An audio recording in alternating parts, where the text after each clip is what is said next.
அமைதி போராட்டம் வன்முறையானதில் அடித்து கொல்லப்பட்ட 2 உயிர்கள். கொலைக்கு பிராயச்சித்தமாக 12 பேருக்கு மரண தண்டனை.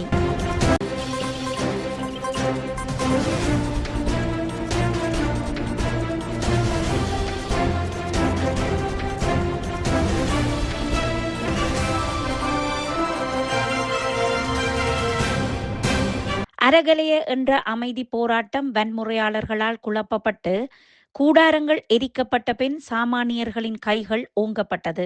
அலரி மாளிகையில் அரகலைய போராட்டத்தை கலைக்க வேண்டுமென்று திட்டம் போட்டு கொடுத்துவிட்டு மெல்ல நழுவிய அமரகீர்த்தி அத்துக்கோரள மற்றும் அவரது பாதுகாப்பு உத்தியோகத்தரான ஜயந்த குணவர்த்தன இருவரையும் 2022 ஆண்டு மே மாதம் 9 புலனறுவைக்கு செல்லும் வழியில் பொதுமக்களால் வழிமறித்து தாக்கி இருவரும் படுகொலை செய்யப்பட்டனர்.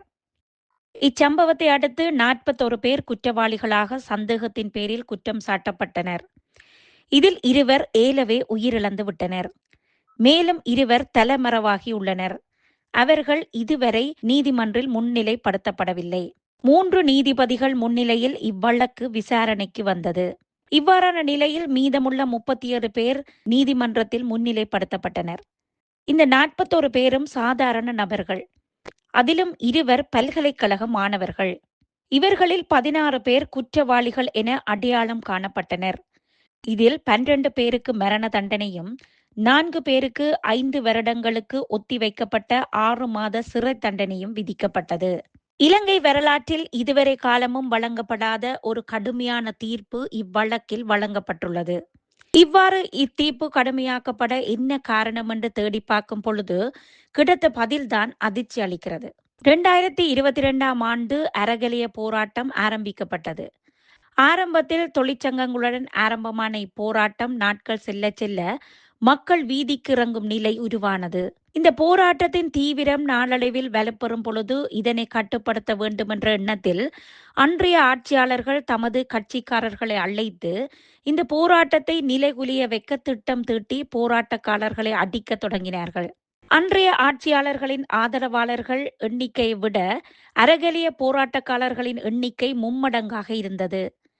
போலீசாரும் இராணுவத்தினரும் கையறு நிலையில் இருந்தனர். இந்த சம்பவம் இடம்பெறும் பொழுது அமரகீர்த்தி அத்துக்கோரளவின் வாகனம் அலரி மாளிகையை விட்டு வெளியேறி நெட்டம்புவ வழியாக புலனறுவைக்கு சென்று கொண்டிருந்தது. அந்த வாகனத்தை இடைமறித்து இருவரையும் மக்கள் வாகனத்திலிருந்து இறக்கி கடுமையாக தாக்கினர்.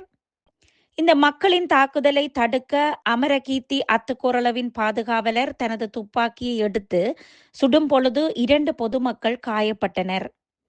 அதில் ஒருவர் சம்பவ இடத்திலேயே உயிரிழந்தார். இதையடுத்து அங்கு குழுமியிருந்த மக்கள் தமது கோபத்தை கட்டுப்படுத்த முடியாமல் இவர்கள் இருவரையும் துரத்தி துரத்தி தாக்க தொடங்கினர். ஒரு கட்டத்தில் துணிக்கடைக்கு சென்று ஒளிந்துள்ளனர். ஆனால் மக்கள் இவர்களை விடவில்லை.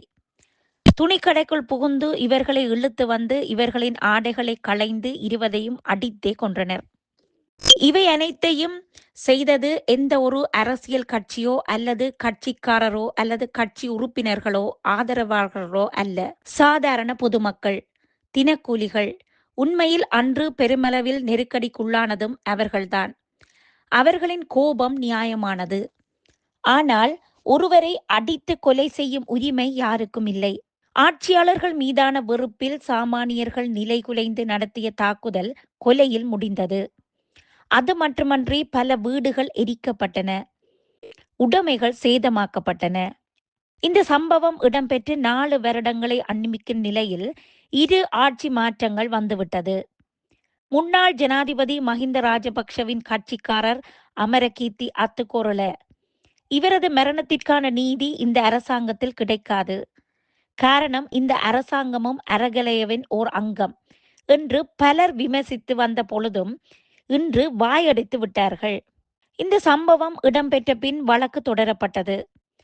கடந்த வருடம் நடைபெற்ற வழக்கு விசாரணையில் 595 பக்கங்களை கொண்ட அறிக்கை சமர்ப்பிக்கப்பட்டு 2026 ஆண்டு பிப்ரவரி மாதம் 11 தீர்ப்பு அறிவிக்கப்படும் என்று அறிவிக்கப்பட்டது. இவ்வழக்கில் 180க்கும் அதிகமான சாட்சியங்கள் பதிவு செய்யப்பட்டது. அத்துடன் முக அடையாளங்களை உறுதிப்படுத்துவதற்கான தடயவியல் சோதனை பயன்படுத்தப்பட்ட முதலாவது வழக்காக இதை பார்க்க முடியும். பலரது வாக்குமூலங்கள், சிசிடிவி கேமராக்கள், சம்பவ இடத்தில் அடிப்பதை வேடிக்கை பார்த்து படமெடுத்த கைபேசி நகல்கள், முகப்புத்தக நகல்கள் என பல சான்று பொருட்கள் பதியப்பட்டன. ஒவ்வொரு வருடமும் தனித்தனியே விசாரணைகள் நடத்தப்பட்டே இந்த தீர்ப்பு வழங்கப்பட்டது. ஆனால் இந்த தீர்ப்பிலும் தலைமை நீதிபதி சகன் மாப்பா பண்டாராவின் கூற்றுப்படி குற்றம் சாட்டப்பட்டவர்களுக்கு எதிரான சாட்சியங்கள் திருப்தி அளிக்கக்கூடியதோ போதுமானதோ அல்ல. அதனால் அனைவரையும் விடுதலை செய்ய வேண்டும் என்றார். ஆனாலும் ஏனைய இரு நீதிபதிகளான ரஷ்மி சிங்கப்புலியும் ரசந்த கொடகுலவும் தமக்கு போதுமான சாட்சியங்கள் இவ்வழக்கில் தெளிவாக உள்ளது, எனவே இவர்கள் 12 பேருக்கும் மரண தண்டனையும் மிகுதி 4 பேருக்கும் 5 வருடங்கள் ஒத்திவைக்கப்பட்ட 6 மாத சிறை தண்டனையும் விதித்து தீர்ப்பளித்தனர். தலைமை நீதிபதி எதிர்ப்பு தெரிவித்திருந்தாலும் ஏனைய நீதிபதிகளின் கருத்துப்படி இத்தீர்ப்பு வழங்கப்பட்டது. தீர்ப்பு அறிவிக்கப்பட்ட பின் நீதிமன்ற வளாகமே கலோபரமானது. காரணம், இந்த வழக்குடன் சம்பந்தப்பட்ட அனைவரும் பொதுமக்கள். அன்றைய ஆட்சியில் மிகவும் பாதிக்கப்பட்டவர்களும் இவர்கள்தான். உணர்வை கட்டுப்படுத்த முடியாது எழுந்த கோபத்தால் இரு உயிர்கள் அடித்து கொன்ற குற்றத்திற்கான தண்டனையே இது. இந்த சம்பவம் இன்று எமக்கு நல்ல பாடத்தை புகட்டியிருக்கிறது. ஆட்சியில் இருந்தவர்களை துரத்த அரசியல் லாபம் இல்லாமல் போனவர்கள் குண்டர்களை தூண்டிவிட்டு கொலை செய்யும் அளவுக்கு தொடர்ந்த வன்மத்தின் விளைவு இன்று மரண தண்டனையாக தீர்ப்பளிக்கப்பட்டு விட்டது. இந்த 12 பேரின் குடும்பமும் சாதாரண ஏழை மக்கள். இன்று அவர்களின் குடும்பங்கள் நிலை குலைந்து விட்டது. அவர்களின் பிள்ளைகளை சமூகம் கொலைகாரர்களின் பிள்ளைகளாக பார்க்க அவர்களே காரணமாகிவிட்டனர். போராட்டங்கள் நியாயமானது. போராட்டத்தை மையப்படுத்திய வன்முறைதான் இன்று மரண தண்டனை வரை கொண்டு சென்றிருக்கிறது. நீதிமன்ற தீர்ப்பை வரவேற்கிறோம். காலம் கடந்த நீதி மறுக்கப்பட்ட நீதியல்ல என்பதற்கு இது ஒரு உதாரணம். ஆனால் இனிவரும் காலங்களில் இந்த தீர்ப்பு முன்னுதாரணமாக்கப்பட்டு வழக்குகள் துரிதப்படுத்தப்பட்டு குற்றவாளிகள் தண்டிக்கப்பட வேண்டும் என்பதுதான் எம் விருப்பம்.